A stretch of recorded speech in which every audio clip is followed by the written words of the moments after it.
Network, अचूक वेळ अचूक बातमी. मी प्राध्यापक डॉक्टर थोरात MS.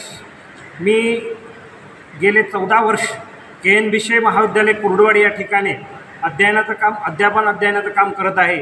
त्याचबरोबर ही सेवा करत असताना विद्यार्थ्यांच्या अडीअडचणी जाणून घेणे आणि सामाजिक सोशल वर्कमध्ये मी नेहमी काम करतोय. त्याचबरोबर माझ्याकडे एक NCC विभाग आहे. तळागाळातल्या मुलांना शासकीय सेवेत जास्तीत जास्त त्याचा उपयोग करून देण्यासाठी त्यामार्फत आतापर्यंत महाराष्ट्राच्या कानाकोपऱ्यामध्ये आमच्या महाविद्यालयातून 4 ते 5 हजार विद्यार्थी प्रशासकीय सेवेमध्ये गेलेले आहेत. त्यांचा एक सार्थ अभिमान आहे आणि मी नेहमी सकल मराठा समाज असेल, त्यानंतर मराठा सेवा संघ असेल, हे सगळ्यामध्ये सोशल वर्कमध्ये सगळ्यात प्रभावीपणे नेहमी समाजाच्या बरोबर राहून सर्व जाती धर्मातल्या लोकांना एकत्र घेऊन काम करतो.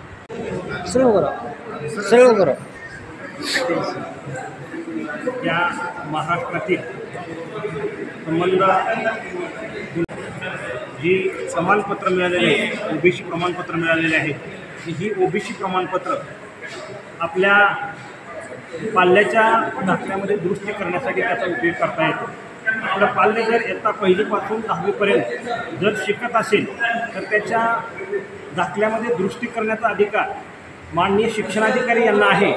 तसा प्रस्ताव संबंधित शाळेच्या क्लार्कनी मुख्याध्यापकाच्या मार्गदर्शनाखाली प्रस्ताव तयार करून संबंधित जिल्हा परिषद शिक्षणाधिकारी ज्या विभागात असतील त्या विभागात तो प्रस्ताव पाठवणे, त्यांच्यामार्फत त्या ठिकाणी नोंद करून त्यांच्याकडून तो प्रस्ताव तपासणी करून संबंधित शाळेला परत पाठवला जातो आणि त्या विद्यार्थ्याची कास्ट, त्या पालकाची कास्ट, त्या विद्यार्थ्याची नोंद केली जाते आणि नोंद करून तशा पद्धतीचे दाखले त्या विद्यार्थ्यांना शाळेमध्ये दिले जातात.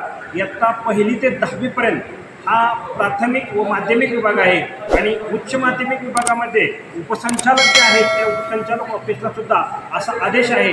तसा आदेश संबंधित क्लार्कनी प्रस्ताव तयार करून त्या पद्धतीने दाखल्यात दुरुस्ती करून द्यायचे. त्याचा फायदा असा होतो की संबंधित विद्यार्थी ज्यावेळेस पुढे प्रवेश घेतो त्या प्रवेश घेतल्यानंतर त्याला कास्ट सर्टिफिकेट काढण्यासाठी अतिशय महत्त्वाचा पुरावा हा आहे.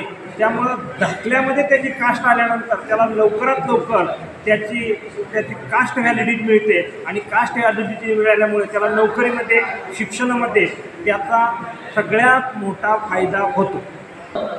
सगळ्यात महत्त्वाचा हा विषय आहे की तुम्हाला जात प्रमाणपत्र मिळालेले आहे आणि जात प्रमाणपत्राबरोबर तुमची कास्ट व्हॅलिडिटी झालेली पाहिजे. तरच तुमच्या कास्ट व्हॅलिडिटी झाल्यानंतर त्या विद्यार्थ्याला पुढच्या भविष्यामध्ये ह्या सगळ्या गोष्टी सुखकर होतील. आणि आता कास्ट सर्टिफिकेट मिळाले आणि जर कास्ट व्हॅलिडिटी झाली नाही तर ते अडचणीची येईल.